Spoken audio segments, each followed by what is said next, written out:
like to welcome Mr. or Dr. Imtiaz Murshed, Executive Director from NTEC, a National Technology Enterprise Company in Kuwait, to the podium. Imtiaz is not just a partner, a colleague, but also over the years have become a dear friend. And Imtiaz, you have a lovely presentation for us. Welcome from Kuwait. Thank you so much. And we'll take a few minutes, 1 minute to set up the presentation. When did you arrive? Saturday. Okay, okay. And you're going to be with us until? Saturday as well. Saturdays, okay. I heard that you were checking the ski slopes. Well, it's dry at the moment. There's all greenery. So at the moment, I'm just trying to see a little bit more. We promise to join forces for the ski slopes. Learn from the experts. Yeah, I don't know about that. We have many experts here, but we'll enjoy Turkey together. Okay, with that, here's the microphone. Take it away. Thank you. Thank you very much. No. Just press down. Oh, you got it. Perfect. Lovely. Thank you.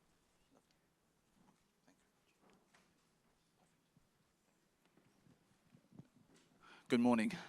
Some of you guys I might have met already, but let me introduce myself properly. My name's Imtiaz. I work for a company based in Kuwait, and I'll talk a little bit more about what we do and how we do things and why we do things.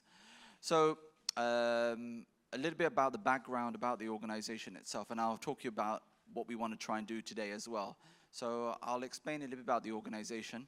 I would also introduce one of my directors, Mohammed Khalefi, who would then talk a little bit about some of the projects that we're actually doing in Kuwait, and then also introduce Fatih Sisi to about one of our partnerships in Egypt as well. And hopefully you'll get a little bit more of a flavor about what we're trying to do, not just in Kuwait, but within the Gulf region and become a regional hub. So let me talk about NEST and our parent company, NTEC. So National Technology Enterprise Company, as NTEC, as we like to call it, is part of KIA, which is the sovereign fund of Kuwait. So our mandate with them was very clear. It's all about knowledge and technology transfer back into the region itself. And we were established back in 2002, capital of 100 million KD, which is roughly about $330 million. And originally, the best way we thought about introducing new technologies in Kuwait was about investing in technology partners all around the world and transferring that. What we realize is that's not the best answer. What we had actually a great portfolio of technology products, but they weren't really transferred back into the region. So we changed and shifted our technology mandate to a little bit more of a project development and project initiator organization instead. So we started looking at certain areas within the within sectors. So as you can see, we've pretty much developed a range of subsidiaries within the organization. So the first one, as you can see, is Kuwait Investment Authority. Then underneath is NTEC. And then we have 6 subsidiaries, which pretty much focuses on renewable energy, clean tech, water. NASCO does a lot of advisory and consultancy within the government sector. Impulse focuses purely within ICT, hardware and software related products. KLSC, Kuwait Life Sciences, focuses on the medical, pharmaceuticals, diagnostic equipment. GIC was all about human capital and the requirements for that.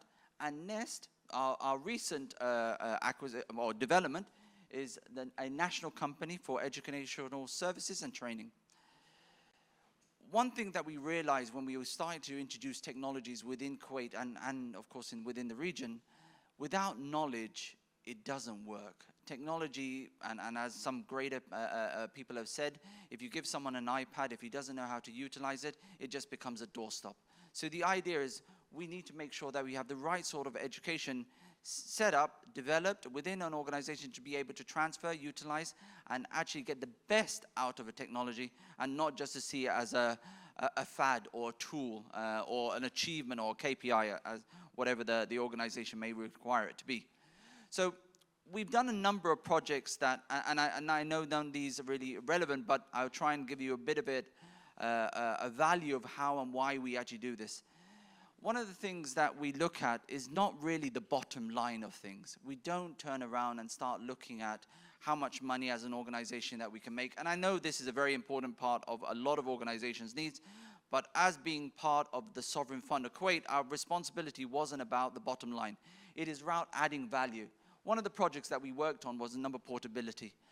A lot of countries around the world already have a function where you can move from one mobile network to another mobile network very, very quickly, sometimes within 24 hours. Unfortunately, in Kuwait, this was not the most easiest process. Initially, what will happen is that if you had a mobile number and you wanted to get a new one, you would take a second line, send everyone a new text saying this is my new telephone number. You'll keep both lines for about a month. Luckily, if anyone saved that number, fantastic. A month later, the old line disconnects, and if anyone wants to contact you, good luck. And this is where the issue was. And the networks pretty much knew that they had a monopoly around this. So they pretty much tied down the customer. They knew that their mobile number is linked to pretty much all the services that you're doing with the Kuwait. So there was no incentives for them to turn around and improve. Once we brought in this new product, and I remember very clearly that the Ministry of Communication was trying to do this for about 3 years before our intervention. And within a year and a half, we've got a local partner, an international partner. We had Ericsson as our hardware partner.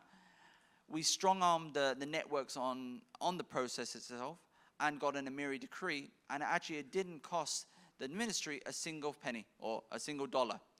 We funded everything. The reason being, it was all about added value. Because once we had this project on place, we started to see value back into the market itself. You saw competition, you saw better prices, you saw better services. So it's about the added value that the consumer market receives, again, adding value back to the nation as well. Another area that we work in is renewables. Solar is, of course, one of the big drivers within the region because, of course, we've got an abundance of sun. One of the downsides of being within an oil-producing nation is that sometimes the drivers don't align with the availabilities around us. But these things are changing, and you can already see that in Saudi, you can already see that in the Emirates. And Kuwait is one of the ones that will be slowly looking at diversifying our energy reserves. So we're not just focusing just on the hydrocarbons, we're going to start looking at a lot more solar panels, and our initiatives were looking at the government sector first. So we started to look at the government co-ops. We're starting to put solar panels all around their car parking and their buildings and look at the energy efficiency and the HVACs. We're also looking at other government buildings to try and look at their carbon footprint, as well as within the oil gas sector as well. So we work very closely within KOC, which is a Kuwait oil company, and start looking at their off-grid sites where we can turn around and reduce their carbon footprints as well. Another area that we do is a lot of work within ICT as well, and this was also a project that we worked with Impulse, our subsidiary, and again it was about adding value back into the nation. This is an app that was developed to try and consolidate a lot of the e-governments in Kuwait and make it a one-stop shop that makes it very easy for an end user to utilize any government portals. In essence, the concept that we try and do is all about making a difference within Kuwait and the region itself. And I'll talk about our footprint a little bit further down the lane. If we look at education as one of our other components within NTEC, we realize that our first, let's say, exposure within education was within executive education. So we did a lot of work with the oil and gas sector, in partnership with London Business School, professors from Harvard, NCEC, IMD, and our aspirations was really trying to consolidate their learnings across the oil and gas sector. What we ended up doing also, we started to do a lot of work within entrepreneurism, technology commercialization, and this with University of Texas in Austin, and then also with our Life Sciences Academy, we started to really look at the requirements within organizations, within first aids, within training, within the schools, within the hospitals, and nursing to try and increase their capabilities within the organization. But sometimes it's not the easiest process, but again, our point of view, we wanted to try and look at this as a long-term positioning. When you look at some of our partners, as you can see, we worked with a lot of international partners around the world, predominantly I would say US and Europe. But of course, one of the key introductions that we had was EON. And the reason that we went and we looked and we developed our long-term strategy with EON is because technology is only one part of the learning curve. I think from our point of view, it is a tool. If we don't utilize it properly, this is where we fail. And I think I'll go into a little bit more detail, and I'm sure experts later on today will go into that a little bit more detail as well. So with regards to this is some of the partners that we've developed projects for in Kuwait. I think if I remember correctly, we've done in the last 10 years about 96 different contracts with 26 different government agencies. And because we are a fully funded government agency, it becomes a lot more easier for us to do that. So this leads me to this final point, education. So we realized, as I mentioned earlier, to make a difference, you really need to start from the beginning. So we ended up setting up this company called a NEST, a National Company for Educational Services and Training, as the acronym says. But our long-term vision is across the full value chain of education itself. Let me go to the next one. Mission and vision is all about making a difference within Kuwait itself and really try and look at the full value chain and holistic approach of education. One of the areas that we see, and I think I like this quote from Malcolm X in the first place, is education is our passport. We need to utilize this, and we need to utilize it today. The problem is, of course, and I'm sure you've already seen this beforehand, education hasn't changed very much over the last 100, 200 years. And this is the problem that we're finding today. I speak and I work with a lot of organizations within Kuwait and the Middle East. Employers are now coming back and screaming that the output from a university or a school graduate are nowhere near required to the standard that the organization needs immediately. So they're spending maybe 3, 5 years developing this internal skills, which cost time and money. Money which organizations currently don't really have. And of course, as I'm sure you've seen, training budgets are one of the first things that get slashed when there's a bit of a downturn. But this is where we need to try and look for tomorrow. So when we looked at our value chain, and we actually did a white paper with KPMG, we did a feasibility plan with Palladium, and we looked at the full value chain of education. So we're looking at developing a school, a vocational training system, universities, academies, as well as our leadership institute. And actually, the way we've actually launched was actually in reverse order. We've actually started with our leadership institute, and this mainly because we've been doing a lot of executive education for the last 7 or 8 years now. And this is where we see our footprint. When it comes down to EON, we believe that we can start utilizing the metaverse, we can start utilizing our technologies and trying to enhance some of that learning curve at the executive levels. I'll give you a good example. I'm sure all of you have used Harvard business case studies for training seminars and training programs in your own institutions. But imagine if we could turn around and visualize that case study virtually or with augmented reality and experience that program a lot better. And within one of your training scenarios, you looked at that case study, you understood and you can appreciate it, but imagine how far we can take it further for that institution when it comes down to utilizing technologies like this. So on top of this, of course, we've got training academies where we are looking at a number of areas. We're developing an aviation academy as we speak. We have an academy for special needs. So we're trying to develop individuals that have trained and educated through special needs schooling, but then help them to try and progress into a full-time role, into an organization. And we will try and give them the skills that they're required to get them to that level and then support them thereafter as well. And hopefully, again, we can try and utilize technologies like EON to really help them give as much back into an organization and feel as equal as anyone else as well. Of course, our university plans are within a full framework within the universities where we're looking at engineering, business, arts, sciences, vocational training. I think, of course, this is where we add total value within the EON experience, because, of course, a lot of the activities that are being currently done within vocational training can actually be supplied by EON. And, of course, our school, because I think whenever you look at the education footprint, it pretty much starts from the beginning. And starting at K-12 is one of the most important bits for us. So all of you guys have pretty much seen all the technologies out there, but the reason that we've adopted EON quite full-heartedly across the full value chain is because it's very easy to use. It has become a lot more cost-effective.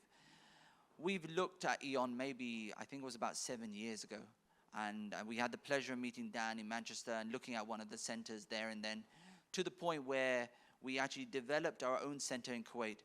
But now these centers are no longer required. Now it's literally just a license that we can pretty much adopt and utilize within a school, within a university, within an academy. And I think this is where we're trying to take this moving forward.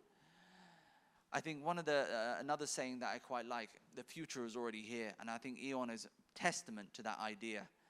The idea that EON has been doing this for 23 years, and correct me, Dan, if that's right, it shows that the technology has been around. It's just that people like myself haven't adopted it early enough.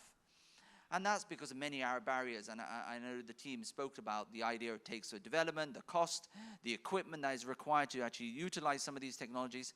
But all of those barriers now have been overcome. And I think this is where we've actually taken on this pretty much full-heartedly now, is that I don't really need to invest on equipment anymore. I really don't need to really invest into extensive training. I don't need to be able to code, and I don't need developers as much as I would like to. And the turnaround time for a student or a teacher can literally be in minutes. And I'll be honest, I'm not the best techie person, but if I can use it, I'll be honest, anyone else can use it. So, and this is the mentality that I was actually looking at it when we were looking at the technology initially. So again, one of the other reasons that we wanted to try and utilize technologies like EON is make it accessible for everyone. And I think the COVID area pretty much showed everyone why and how we can use this technology better. And I think more importantly, it accelerated, and I'll be honest, I had a conversation with some of my colleagues at King's in London, and they've shifted more in the last 6 months as an institution than they have done in the last 60 years. And again, technologies are enabling them to do better learning, giving them access, ensuring that the learners are more engaged, are more excited about the process, and it isn't just sitting there and learning some facts and figures, really experiencing that and making sure the environment is as effective as possible for the teachers, for the institutions and the organizations that are doing it. And again, these are the sort of areas that we're trying to structure in every part of our industry within the educational footprint. So when I talk about our regional footprint, NEST has the exclusive agreement for the region itself. And of course, we're already doing work in Kuwait. We're starting to work into Saudi Arabia. We're already having conversations with Qatar and the Emirates and Oman. And we're actually just about to develop a JV in Egypt to start looking at a center that also looks at content development. And I'll introduce Fateh Sisi a little bit later to talk a little bit more about detail. But I think for me, and I'm sure you might have already seen, my accent's not from Kuwait. I'm not even from the Middle East. I'm from the UK. And I've been around a bit. I've worked in telecoms. I've worked for the British government. I worked in Formula One. And now I've got into the point where I've got into education. And I realize now at my age that it's not about the salary. It's not about the delivery. It's not about KPIs. It is about now my legacy. What can I give back to the next generation and the next generation after that? And I remember one of my colleagues in one of the oil and gas sector, knowledge is a responsibility. It is something that we need to share and make sure that the next generation embraces it full-heartedly. And I think this is where NEST is very passionate from me and the rest of the team. It is about making sure that we make a difference within Kuwait as well as in the region itself. And I think this is why we get fully engrossed in some of our projects. So let me introduce you now to one of my directors within the organization. He's going to talk to you a little bit about some of the projects that we've already started and initiated in Kuwait. Mohammed, if you come and join me. And our long-term vision is really try and develop some of the technologies at the grassroots, from education to industry, as well as to start looking at content development. Is the ability for every single person to go on a marketplace, look at this as a possible revenue stream, because we don't know where the next opportunities lie.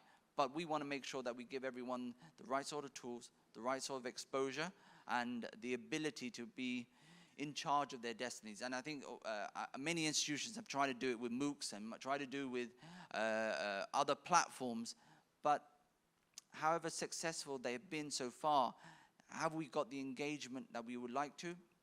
Debatable. And again, I think this is something else that we can try and work a bit more harder within Kuwait as well. So, Mohammed, I'll leave the pass over to you. Thank you very much.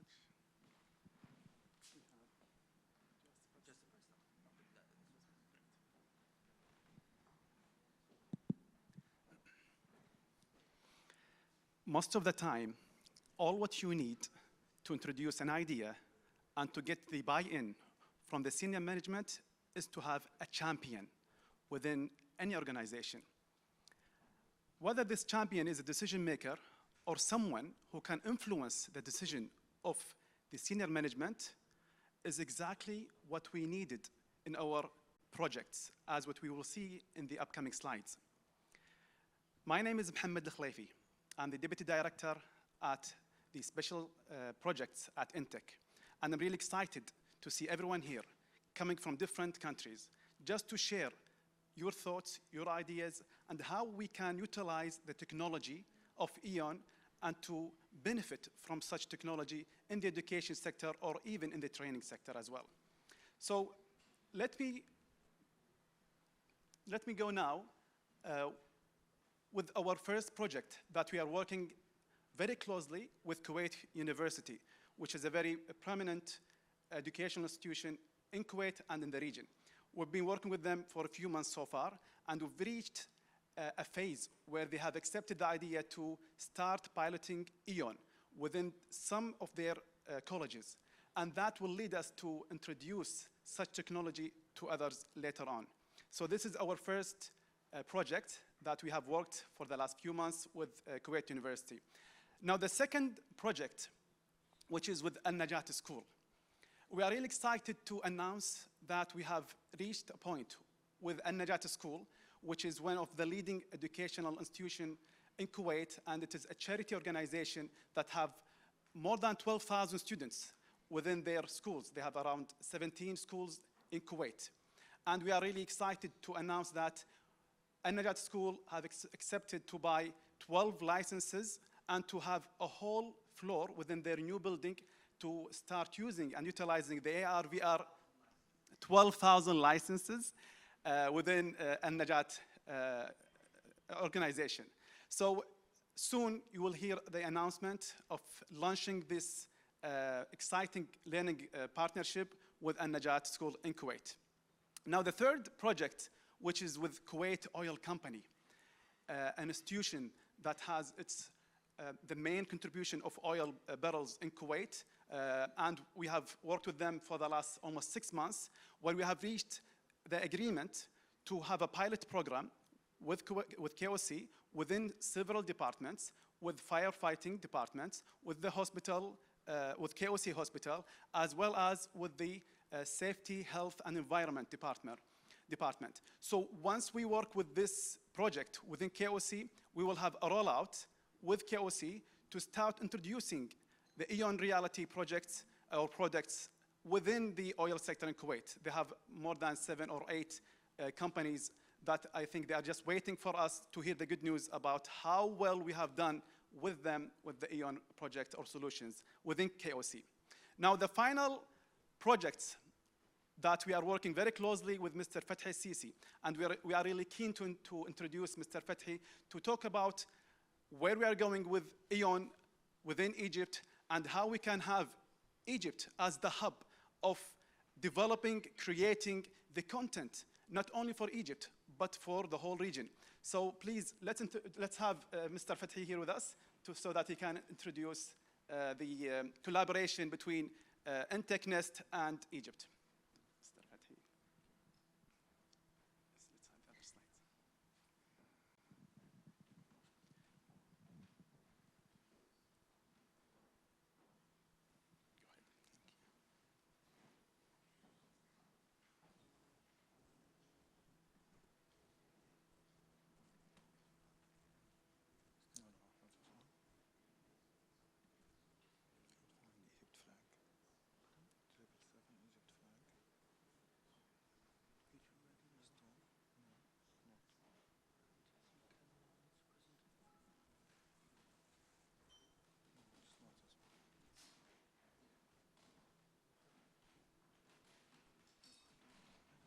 It's not here, presentation.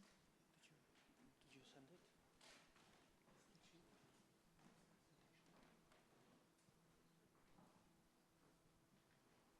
Just a second.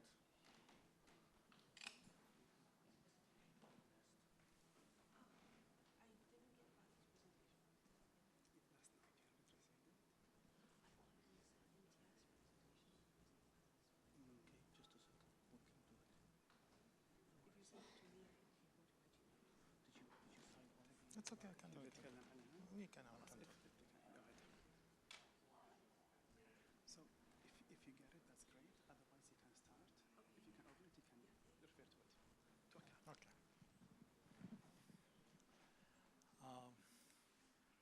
Hello, everyone.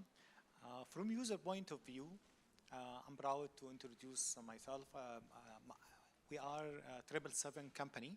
We call us 777 Force. We'll introduce EON to Egypt. We will build a development center in Egypt.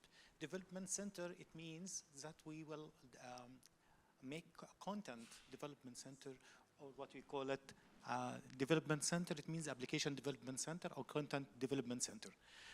Why we are doing that?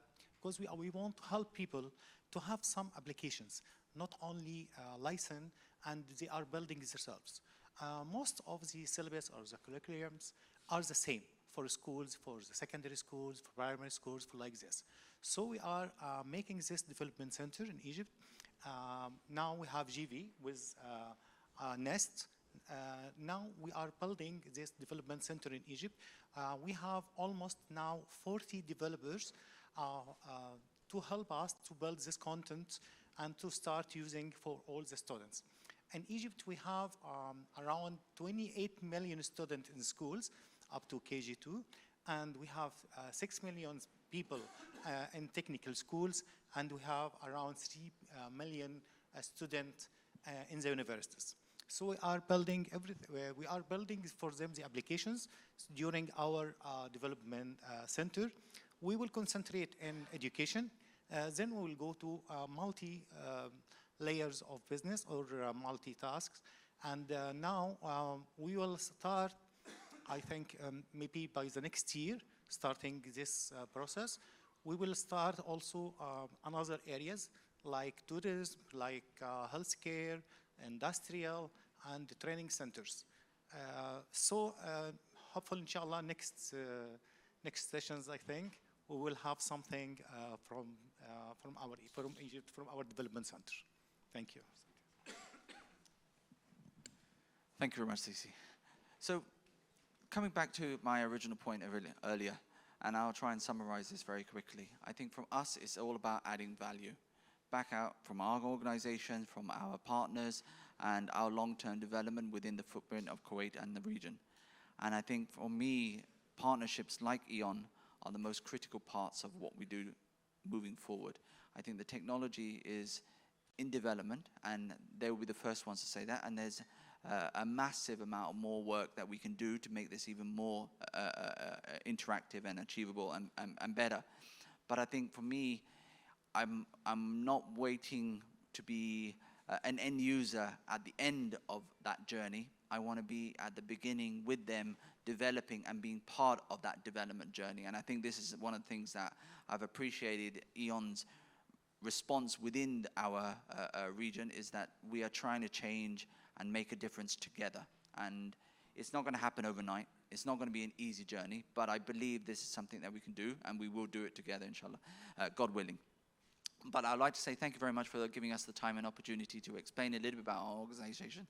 We would love to work and partner with many organizations around the world as well. So if there is a opportunity of cooperations all around the world, we'll be definitely welcoming that. And I think from our point of view, I need to learn from you and your experiences more than the other way around, because I think with your expertise, with your footprints, with your capabilities that you have within your organizations, I can only do my job and we can only do our job better.